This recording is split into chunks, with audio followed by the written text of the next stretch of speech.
Welcome to another episode of the Orange Affair podcast.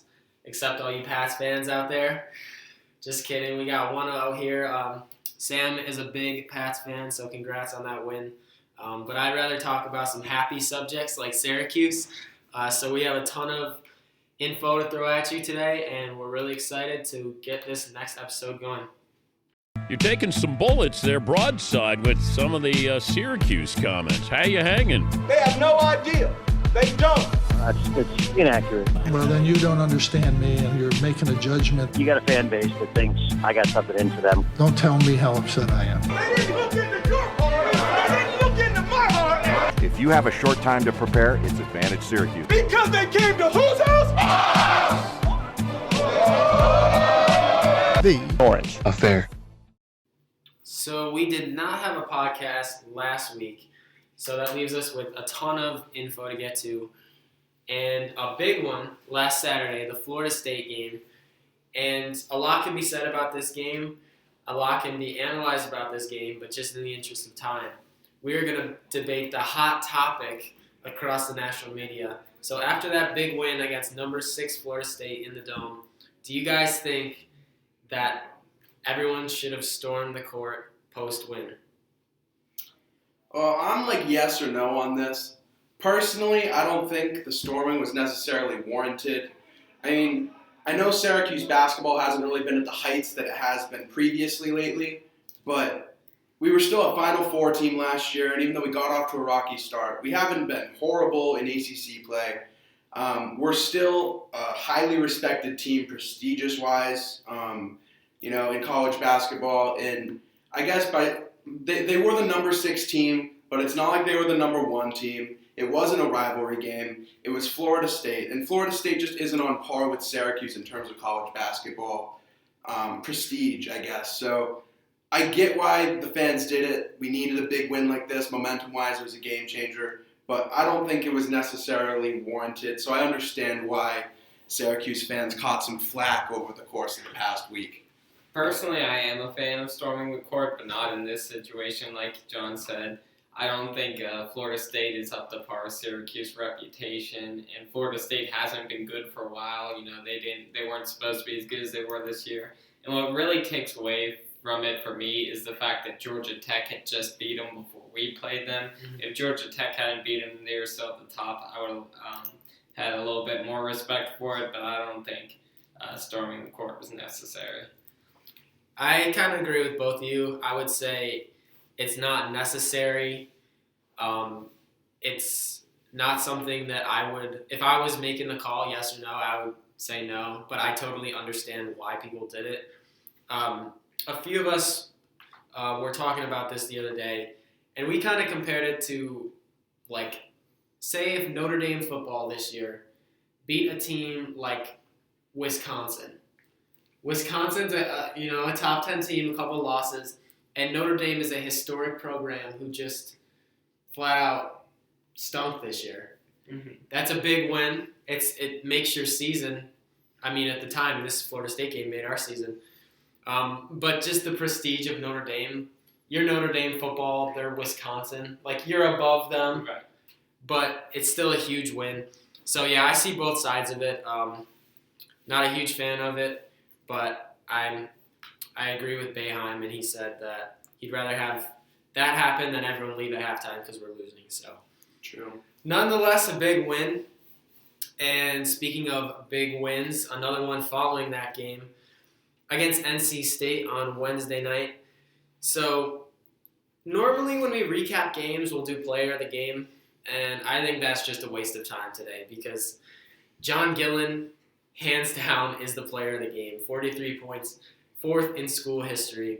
So let's discuss some of the adjustments they made throughout the game and what pushed them to victory. So first of all, before the scoring, they struggled a bit on defense. And what do you guys think is the main cause of their defensive struggles?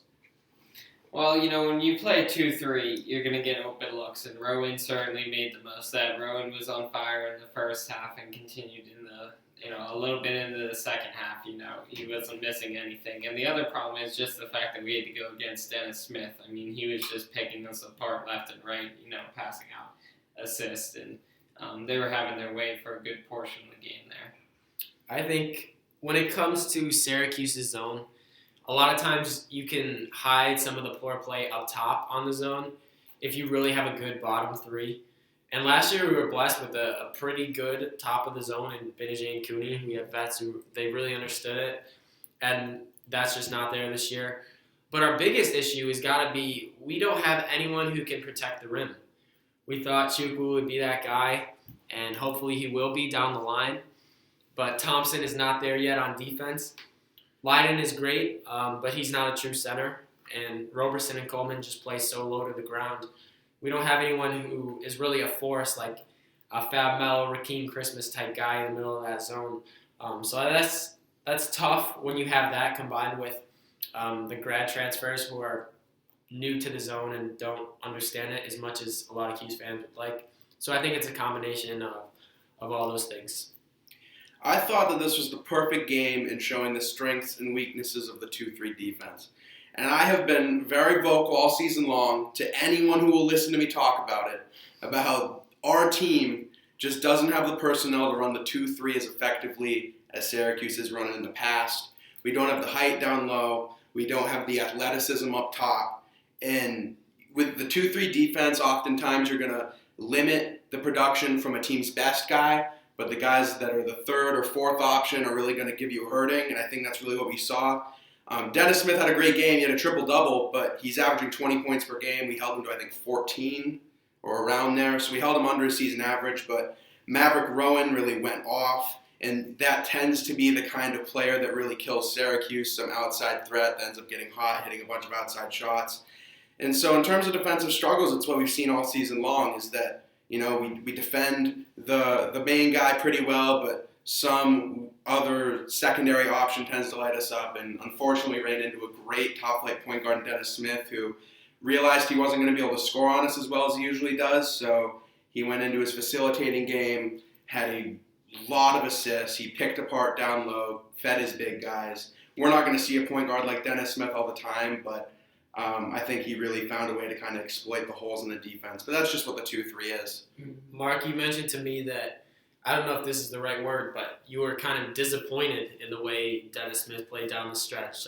This is a guy who's projected to go top 5 in the NBA, had a triple-double. What made you kind of disappointed with his performance? It wasn't that his performance was bad, but, you know, coming off the game he had at Duke a few weeks ago, he wanted the ball in his hands at the end of the day. He was taking all the big shots, and that's what you want your star doing. And at the end of the game, he really wasn't doing that. They were getting the ball to Maverick Rowan when they needed points, and I think Syracuse was fortunate that their big man missed a few, you know, shots and jumpers in the middle of that key there at the end of the game.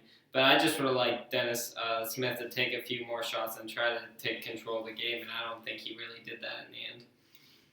Yeah, and we saw Omer Yurtseven, the former Syracuse target who chose NC State. He can light it up on offense. He had a big day on Leiden. I was impressed with him.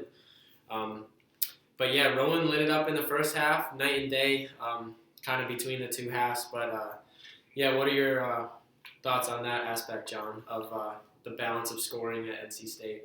I mean, Dennis Smith's clearly their guy, and I've seen them play, you know, 2 or 3 times now, and it was a different Dennis Smith that we played against than what I've seen in other games because he really took on the facilitator role. And I think late in the game, it's not that he wasn't looking for his shot. I just think that the smart player that Smith is, he realized he was best utilized finding his guys against the 2-3 zone rather than Smith's offensive ability is mainly off his athleticism and ability to get to the basket, you know, get layups, get some open shots. And against the 2-3, you can't really create for yourself in that sense. So I think he just made the right decision by trying to find his guys. Luckily, Maverick Rowan was hot for him. There was another shooter, I forget his name. He played pretty well, found his big guys. And I don't think it's necessarily a knock to Smith. I think he did the right thing at the end of the game. It's just the 2-3. It's definitely a matter of defense more than offense was the problem for both teams. But yeah, quickly before we move on, besides, we got to give props to Gillen. An amazing, amazing performance. But besides him and Andrew White, who also played really, really well, besides those two, what made the offense click and become way more successful than in previous games? I just this is what we do at the end of games, and I don't think it's efficient, but it's been efficient so far when we've done it. It's just that we have John Gillen bring the ball up the floor, and we send him a pick out front, and he's either getting fouled, he hit a few threes, or he made some passes to White and Leiden, and I think that was really efficient, and that's what's been working for us. That worked in the Florida State game. It worked against NC State. And even in our last game, it worked, not for Gillen getting the hoop, but Tyus and White utilized it. So I'm not a big fan of ISO, but it's really been working at the end of games for us. Yeah, it's been a complete 180 from the offense we saw early in the year where it was just stand, pick and roll, pass it around the arc. But one of the things I think completely turned around with Gillen was the way he got to the rim and became smart about the shots he's taking. He was so frustrating to watch early on. He just couldn't finish at the rim on the defenders who were way bigger than him. But during the game, he was drawing fouls all the time. And then when he wasn't getting fouled, he was turning around, pulling the ball out, and initiating the offense. So that was great for Gillen. White's continued to be on fire the last 4 wins. We'll get to that. But for the offense overall, I think much better confidence and ball movement has played out than in the previous games. See, I was actually frustrated watching our offense during this game because it was a game of runs for Syracuse. At the beginning of the game, we started off slow. Midway through the first half, we started picking it up. Then we died at the end of the first half, beginning of the second half, and luckily Gillen just took off at the second half. But it was just such a typical game from Syracuse offense. And what it's come down to is, first of all, I want to give props to Andrew White because he's our only player that comes in and game out. He's putting up his 20, 21, 22 points, and I think Syracuse fans have become complacent with that, just expect it from him and don't really give him the praise he deserves. Mm-hmm. But it's really come down to who's going to step up to go with White, and luckily Gillen stepped up in this game. It always seems to be a different guy, but it's frustrating to watch an offense where you're going to get from one guy and everyone else is a wild card. And I think that showed again. Leiden was passing up decent looks throughout the NC State game. He struggled with some turnovers. Battle had some moments, but for the most part, he wasn't hugely effective. And I just think that's what we've seen all year is that we don't have a guy who's creating their own shots. Even Gillen, he was hitting all the threes, but he wasn't really creating shots for himself. He was just hitting his open looks. White's really our only guy who can create shots for himself. So it's frustrating to watch our team. More so creating fouls for himself and then making all of his free throws, making all of his threes. Right. Was it 14 shots he scored 43 on? Yeah, it was 14 of 14 from the line. It was one of the most efficient games I think we've probably ever seen. Mm-hmm. Exactly. And a lot of that, I think, too, falls on NC State. They didn't come in with a great scouting report on him, partially probably because he hasn't been a huge contributor before the Florida State game. But Gillen, like I mentioned earlier, when he gets to the rim, bigger defenders just stand there and he struggles to finish. And I give him total credit for this game. He was unbelievable.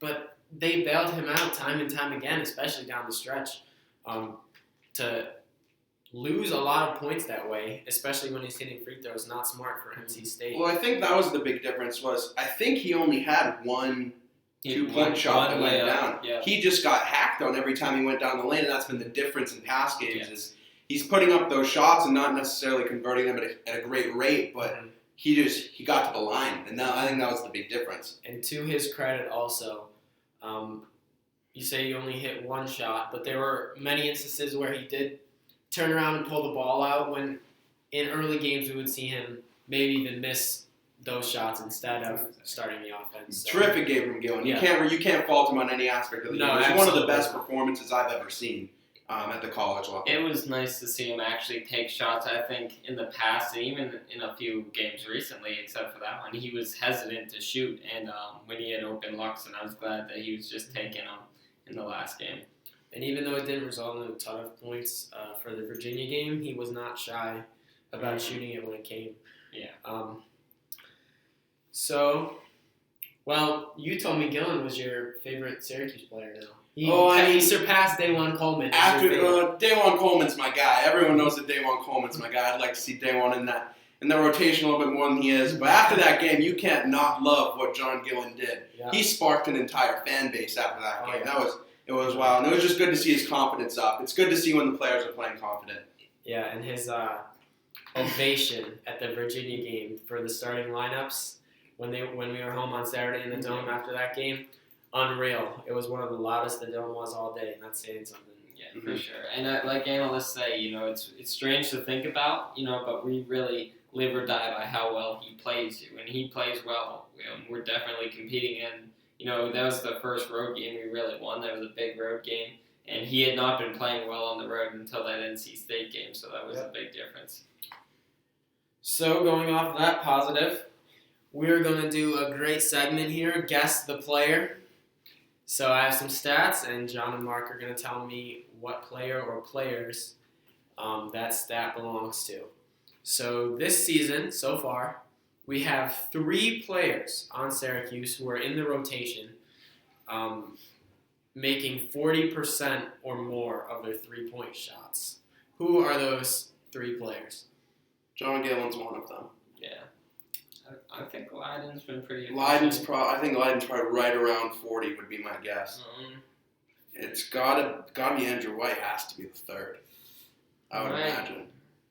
Are those your 3? Those would be my 3. I'm Those locking are your in. 3. Final answer. All right, you are correct. All right. Tyler Leiden is leading at 44% from 3. It's pretty solid. By Like the to see him take numbers, some more. Yeah, by the numbers, he's one of the statistical best shooters in the last decade for Syracuse, and that goes unrecognized. Really like to see his confidence get up, see him take some more of those.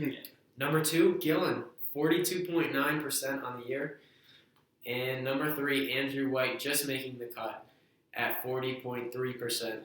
Ty's battle just missed at 39. So overall, a really good shooting team. And we have one player on the opposite end of that spectrum shooting only 18.2%. Who is that? I could tell you who that is. Who's that? For 3, I would imagine that is probably Frank Howard. Frank is not correct. Ooh, wow. Ooh. Sorry, Frank. Sorry about that, man. I'm trying to think. Thompson hasn't attempted that many, has he? Thompson, Roberson, and Coleman don't take many threes. That has to be one of them. It has to be Thompson. Thompson is correct, shooting 18.2% from 3. Frank Howard was a good guess. He is 29% from 3. So, and 59% from the line. Not what you like to see out of your point guard. But that's a whole nother topic. All right. So after that big win against NC State, can you say another big win? Virginia, Elite 8 rematch in the Dome this time, and it did not disappoint. A huge game. What are you guys' thoughts on that game, and what has made us so successful in the last 2 matchups against Virginia, who came in favored heavily in both games? Well, I'll take this one. I think that, with Virginia, you get a team that isn't necessarily an offensive juggernaut. They're based on their defense, and they are one of the stronger defenses year in and year out. I think that's actually to Syracuse's benefit because we're another team who plays with just about everyone, whether the opponent's good or bad. And so I think it's also something where Virginia this year, they didn't have a whole lot of shooters, at least from the game that we just barely played. And usually that's going to be a good opponent for Syracuse because it's not a team that can exploit them too badly from outside against their 2-3. But mainly I think that with at least the last 2 matchups with Virginia, it's just that Syracuse has been able to get some big plays on offense. And when Syracuse is able to get, their big plays, momentum-changing plays, you see them making runs, you see them staying in it late in games, you see the fans staying in it. And it's the games where they aren't able to have, the game-changing plays, you see them kind of fall out of it.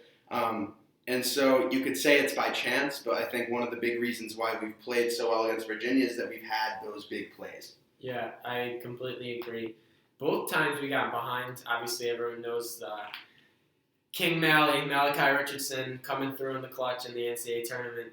But I think in both games, a product of the slow pace is what killed us. Both times we got in the second half surge because we finally pushed the ball, got some intensity on defense, And that is really what gets our team going. We get rebounds, outlets. Now you're talking transition points and then good shots in the half court early. But if we came in wanting to play a half court game against Virginia, where both teams just kind of work their offense and see who can get a good shot, we'd be blown out of the water because their half court offense is way better than ours. We have that perimeter passing screen and roll type thing, and it works when you're on. But you're not going to get on against such a good defensive team like Virginia. So once we got in transition, sped the game up, and got confident, just like we have in the past 4 wins for Syracuse, I think that's when we're toughest to beat. No, I definitely think Virginia actually played a very good game defensively. I mean, that little screen out front that we usually give to Gillen and he drives by, they hedged it so well he wasn't able to get into the paint.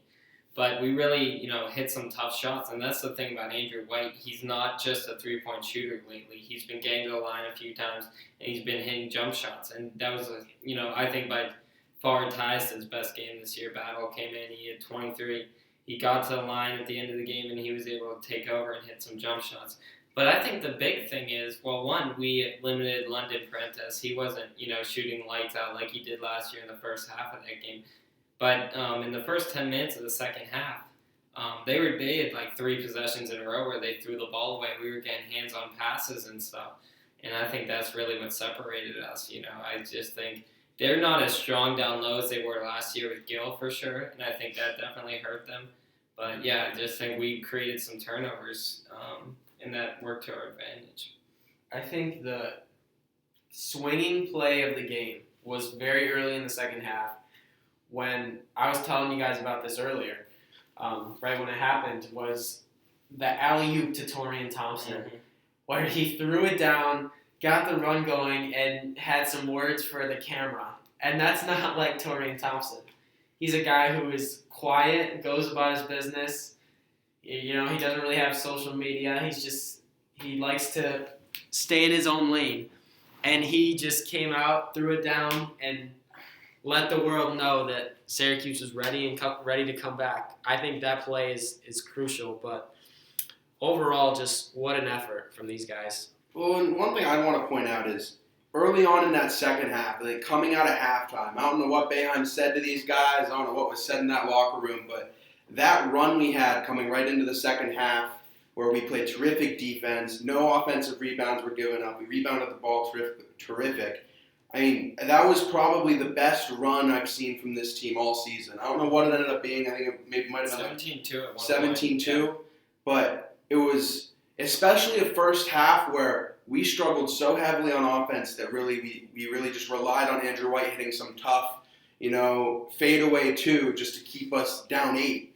Was the goal, it seemed like. And so to see us go off on that run, that was probably the best rebounding I've ever seen this entire season. Great job. Yeah. We were forcing turnovers. We were forcing bad shots. Not only that, we were limiting good looks. Mm-hmm. And that's something that we don't always do all that well. So I think that was huge in our run. But I think that run was that's what obviously led the momentum, because when that run happened, the fans got into it. It got crazy loud in the Dome. Oh, yeah. And the players can feed off that. 27,000, largest on-campus crowd in the nation so far. And it definitely felt like it. The Dome was rocking. But what I was so impressed by is Syracuse never went into panic mode, especially in the first half, at the end of the first half when Virginia was going on the run. It never seemed like Syracuse was panicking. Even when the lead was kind of going back and forth, Syracuse kind of had a 2 to 4 point lead for a lot of the second half. They would score, Virginia would score, and it would just kind of, you could just think, oh, when's Virginia just going to hit these shots and pull away? Right. But they never panicked. And a lot of the people like us who analyze Syracuse basketball, are big fans, they would say a few games ago, probably a few weeks ago, that Syracuse just needs to have fun. Because they seemed so uptight and so robotic early on in the season.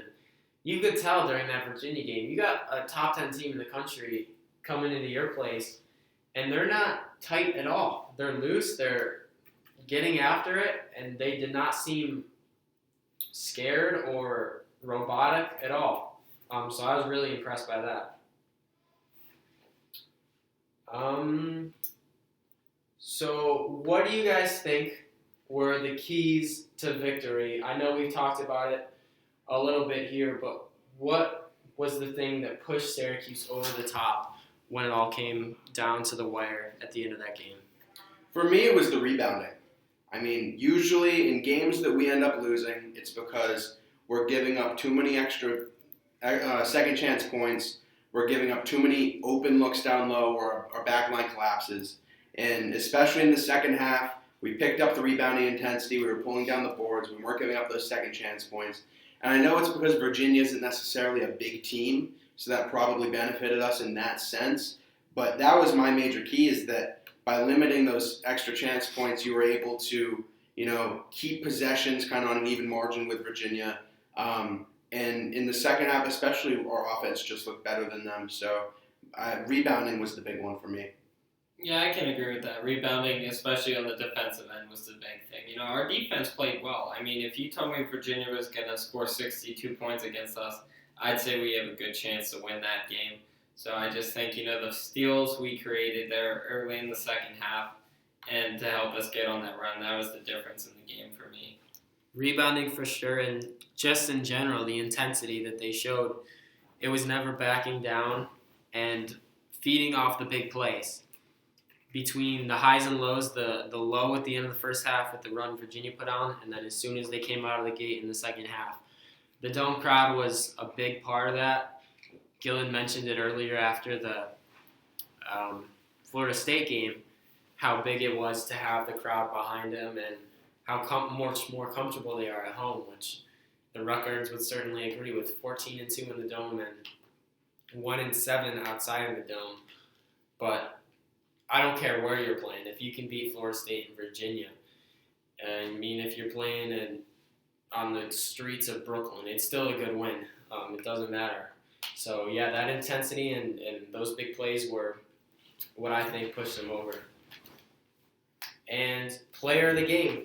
Who do you guys say as player of the game? I think it's a two-horse race between White and Battle. I'm going to go with Battle on this one. I think part of that is because I expect White to do what he did in that game. But Battle was, kind of non-existent in the NC State game. He didn't play poorly, but he wasn't giving us, a lot. And that's not his fault. Gillen was playing so well and so was White. But, I think Battle, we're still trying to figure out who he is exactly. And as a freshman, I think he hit the biggest shots in the game, especially in the first half, to keep us in it. He hit a couple big threes there when the score is, getting run up on us. So, and at the end of the game, he started the game off. His first foul shots, he missed 2.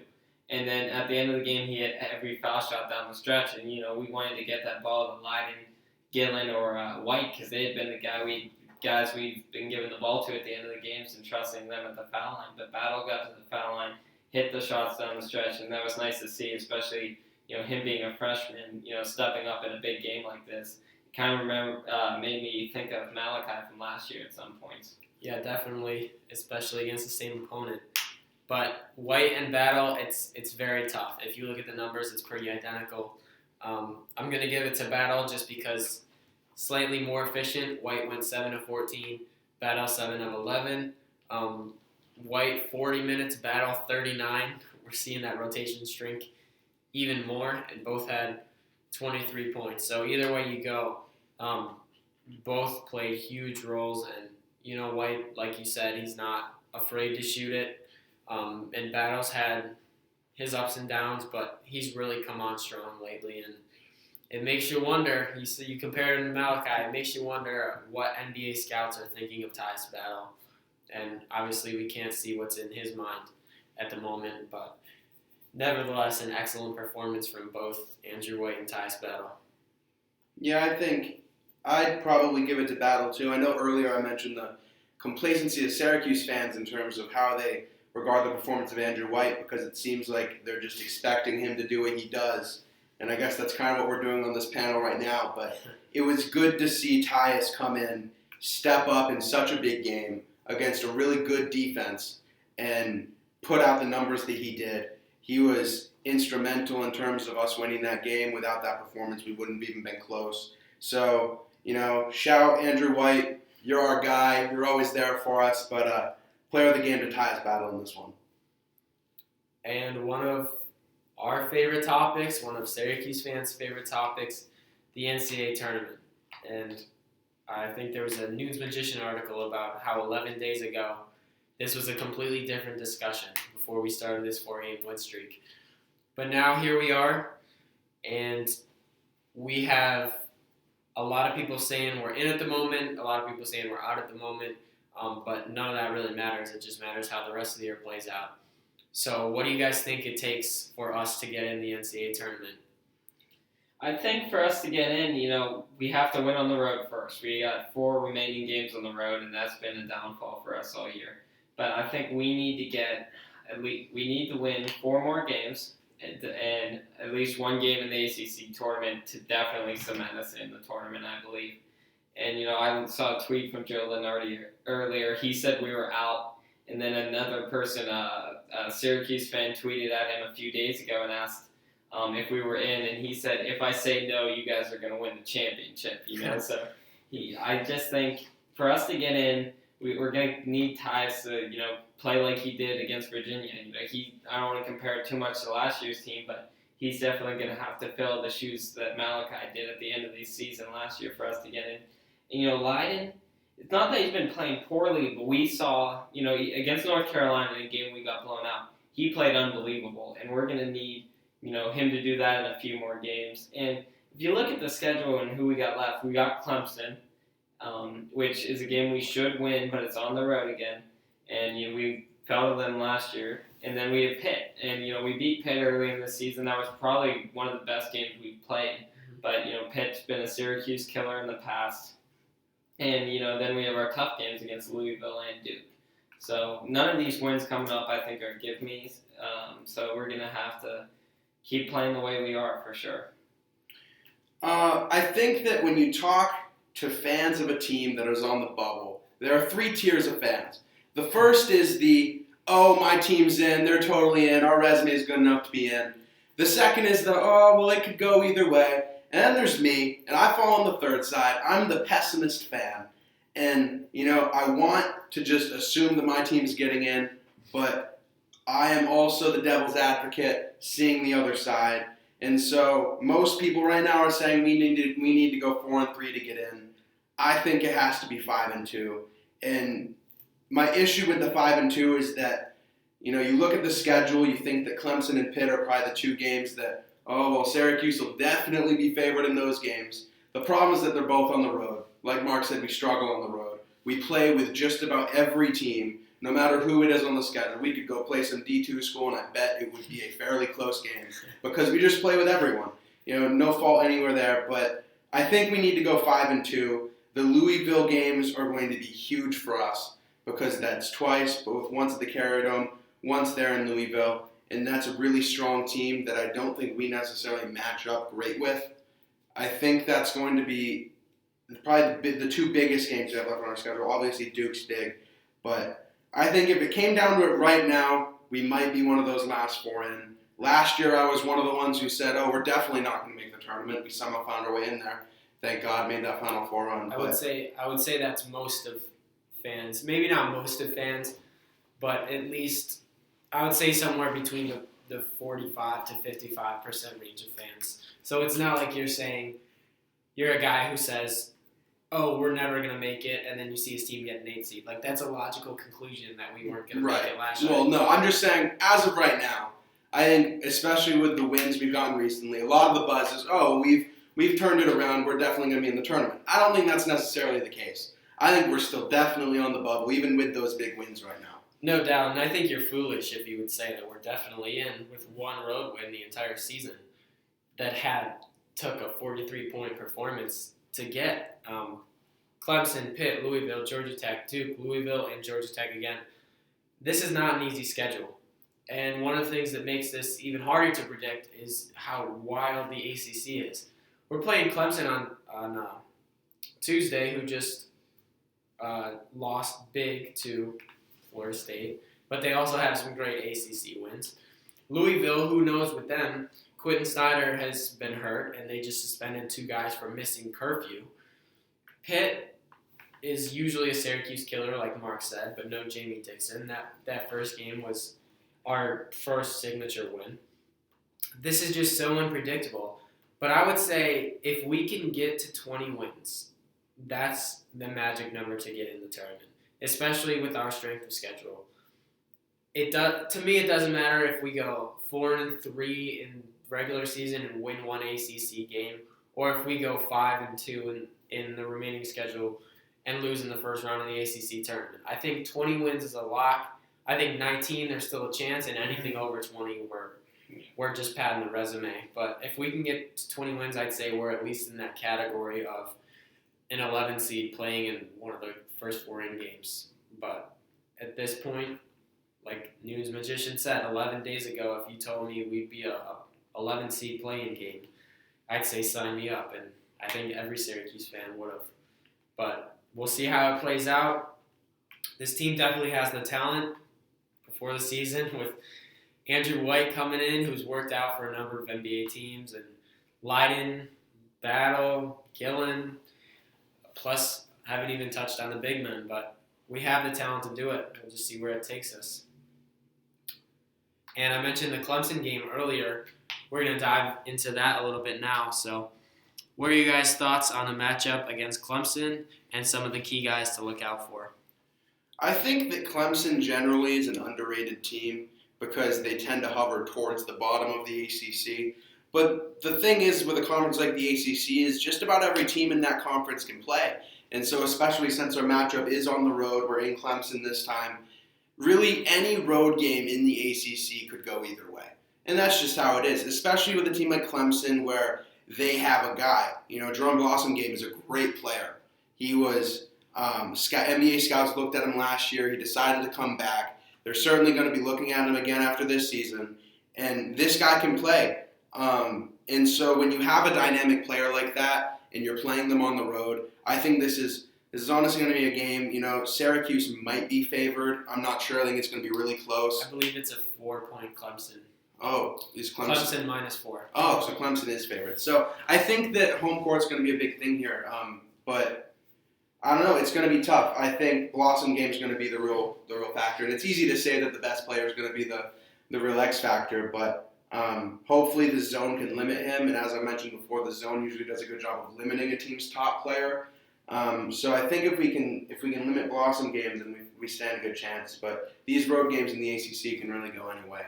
Right, and you say you're worried about the road game in the ACC. Clemson is typically not a road venue that I'm worried about, but we have 1 road win the entire season, so Right. There's nothing you can take for granted.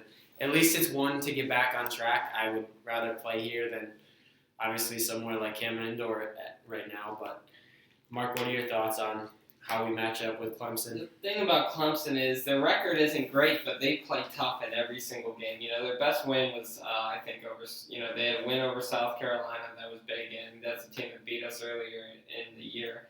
And then they beat Georgia Tech. But in the games they lost to Notre Dame by 5. They lost to Virginia Tech by 1. So they're competing in every single game they play, and that's why I expect this to be a close game for sure. They lost to North Carolina by 3, so I mean it's just not a given win for us, and we're not even favorites, which is a little surprising to me. I think we should be favored, but this is a team that will definitely compete with us. They beat us last year. Blossomgame, shined in that game last year, and they helped knock us off. But I think that's Blossomgame will be the difference. But I just expect it to be a close game no matter what. Yeah, and we talked about Blossomgame, how great he was against us last year. It's interesting to preview these teams, and you see a team like NC State, who we played, have, 4, 5, 6 guys average double figures. Clemson's got 2. It's Blossomgame, and then it's Avery Holmes, who Blossomgame's at 17.7 a game, Holmes at 11.5. So it's a top-heavy team. What I do like about the matchup with Blossomgame is he is not good from 3. We were poking fun at Frank Howard, but Blossom Game's even worse from beyond the arc than Frank Howard, 26.9%. I'm assuming that's because that's not his forte, but he's still not afraid to shoot a three. But I think with the zone, if we can force him to at least take outside shots and make him beat us that way, as opposed to getting to the rim, getting penetration, kickouts, and so forth, we'll be in good shape. But nothing's ever guaranteed in the ACC, just like we found out last year against Clemson. So, John, who on Cuse needs a big one to get this victory sealed against Clemson? So as I was saying earlier, every single game this year, Andrew White comes in. He's ready to play. He's dropping 20. We know we're going to get our 20 from Andrew White. So who's going to step up alongside of him and put up that level of production on offense? We saw Gillen do it against NC State. Tyus took his turn against Virginia. So who's my guy? It's Tyler Lydon. It's Tyler Lydon's turn to step up big. I want 15, 17, 19, 20 points from Tyler Lydon. Really, I want to see the guy get on track before we get into the ACC tournament, because when Tyler Lydon is hitting his shots and when his confidence is up, and I think that's the big thing right now, is his confidence needs to be up to take those looks. Mm-hmm. When he's taking those shots, he's a difference maker. He's a big guy that can stretch the floor. And I look back to the tournament run last year, and Lydon hit a lot of big shots for us. Mm-hmm. And to get him back on track, I think this is a good game to do it. Help us seal that road win, but I'd like to see Lydon get back on track, put up a big game on offense. I would agree with that. That would be great for our offense. Also, what would be great for our offense is if we could finally get a big man involved on that side of the floor. Torian Thompson's usually that guy. He's had some great shots, great plays, but he hasn't strung together a really good game for the last few, which is fine because we've been winning. He's doing his role, but he's usually that guy. Daewon hasn't been in the lineup. He had a few big games. And Roberson obviously hasn't lived up to the Duke level that we've seen last year. So I'd like to see a big man get some confidence on the offensive end and really start things on that side. I think it's hard to pinpoint one player because it seems like in every game at least one person stepped up. So it's hard to know who's going to step up, but we're definitely going to need someone to.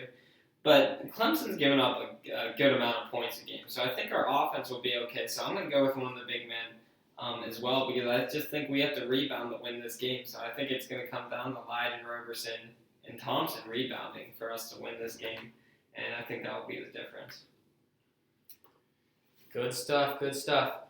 So if we don't get that production, if we don't see Lydon or one of the guards or anyone really step up, is that how we can lose, or do you see a scenario where we still kind of get that production offensively but don't see that on the defensive end? What are your thoughts on how we could possibly slip up in that category? Well, if someone doesn't step up on offense, gives us a 20-piece to go alongside what White has been doing for us, then the only way we're going to win is if we can step it up on the defensive end. And like we've mentioned earlier, usually that X factor is rebounding. Mark just said it. So maybe even if you have a guy like Tyler Roberson, who isn't a big scorer, he's not going to create anything for himself on offense besides putbacks and any dish outs from a guy driving in. But maybe he can step up on the defensive end, pull down the boards, and kind of shore up that back line, because I know all too often this year we've just seen too many open looks inside where a guy comes in, we collapse on the cutter, someone's open on a block, they get a free dunk. So maybe it's a Thompson, maybe it's a Roberson, maybe Coleman gets some minutes, he can step up on defense. I don't know. The big man rotation is still kind of a question mark even this late in the season. But we're going to have to step up somewhere to get that win on the road. And if it's not going to be on offense, I think we still can on defense. But it's going to be interesting to see how that plays out. I think everything relies on the defense. I think our offense is going to be okay based on other teams. But this Clemson team, they only have 2 guys in double digits, but they have put up, numbers against people. I know the North Carolina game did go into overtime, but they had 86 against them. They had 73 against a good Virginia team, 81 against a Virginia Tech team. So they're able to score. So I just think it's really going to rely on the defense, and that's why I think if we rebound, we'll be okay. But if we don't, that could be the difference in the game. Also, the way it seems the big man rotation is going is we're going to start Thompson because he gives us more offensively. But, he picks up fouls quickly, and as soon as he picks up fouls, then we put Roberson in. So I think foul trouble, if Roberson and Thompson found a way to get in foul trouble, that could hurt us. But, I think it's going to end up being the defensive side of the ball. I agree with that too. I don't see a situation where Clemson really stifles us with their offense. I think our defense will remain solid. It's a matter of putting up points because they're not too shabby on defense either. And now it's that time of the show, the recruiting name to watch. So this week's recruit is Chris Duarte, a 2017 recruit. He plays positions 1 through 3, so he's a point guard, shooting guard, and a small forward. We need all the guards we can get for next year, let's be honest. Frank and Tyus are the only underclassmen even eligible to play next year. And Tyus, who knows with the way he's been playing, maybe there's a chance he leaves. And we have no guard commits after Quade Green chose Kentucky. So he's a 6'7", 175 pounds, 1 through 3 again, plays all 3 positions. He's a long, skinny, athletic guy, and it really fits the mold of what Boeheim looks for on the top of that zone. Multiple reports say that he was in the Dome against Virginia, and he has taken his second visit to campus, so SU definitely has some high interest in Duarte. John, what is going on in women's hoops? So our women's basketball team's been on a pretty good run lately. We are on a 4-game win streak, and so it's a good thing to be on when you're in the middle of ACC play. 2 of those wins were over ranked opponents. I know one of them was Miami. I don't remember what exactly they were ranked, but that ended up being a complete blowout win, which was huge for our girls in terms of momentum building. Ever since entering conference play, our girls have been playing at a high level. We're 8-3 in the ACC. And of interesting note, our girls are still yet to lose a game in the Dome. We are 11-0 on the season. I think 8-0, not 8-0 maybe, but 7-0. We haven't lost a game in ACC play, but 11-0 in the Dome's huge. I think if they can keep up that run, we're gonna see them do well in the tournament again this year. But they struggled at a time earlier in the season. They really have been playing on all cylinders now, so it's good to see from them. And now Mark's going to let us know the schedule for the rest of the week for all sports. Well, coming up on Tuesday, we have that Clemson game we talked about. That's at 8 o'clock at Clemson. Then later in the week, this Friday, we have women's ice hockey is traveling to Mercyhurst. That's right near my hometown. Then we got track at David Henry Valentine Invitational. Just a few weeks ago, we had 4 runners in the mile go under 4 minutes, and that was the first time that's happened in the ACC. So, our track team's doing well. We also have track at Iowa State Classic, and then we have softball versus East Carolina and Georgia on Friday. A nice Georgia tournament there. And then the women's basketball ends Friday night. They have a big game against Duke. That's a big ACC game. And Saturday, it looks like all those teams in action too, as well as tennis getting some run in there. So big week for Syracuse sports. Yep, and the men's basketball against Pittsburgh, which we would have loved to preview but didn't have enough time. But Syracuse picked up a win in that matchup early on in the year, and hopefully they get another one. That's it for this week's edition of the Orange Affair. I'm Keith Bremer alongside John DeLabware and Mark Eckenrod, and we will see you next week.